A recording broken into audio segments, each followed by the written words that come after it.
எல்லா புகழும் இறைவனுக்கே. இறைவன் கற்றுத் தந்ததை தவிர வேறு எந்த அறிவும் எனக்கு இல்லை. இன்னைக்கு எதை பற்றின பதிவு அப்படின்னு பார்த்தீங்கன்னா, மிதுக்க வத்தலை பற்றின பதிவு.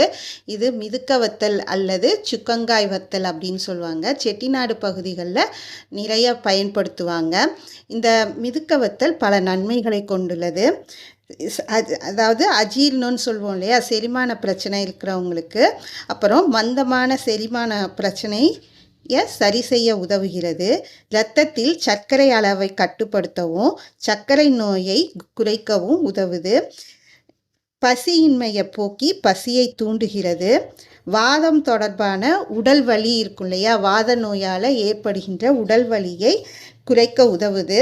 அது மட்டும் இல்லை, இரத்த அழுத்தத்தை சீராக வைத்திருக்க உதவுது. இருமல் மற்றும் காய்ச்சல் போன்ற பிரச்சனைகளுக்கும் இது ஒரு நிவாரணம் அளிக்குது. அது மட்டும் இல்லை, வயிற்றில் புழுக்கள் இருக்கும் இல்லையா, வயிற்று புழுக்களின் தொல்லைகளை போக்கி உடலை ஆரோக்கியமாக வைக்க உதவுகிறது.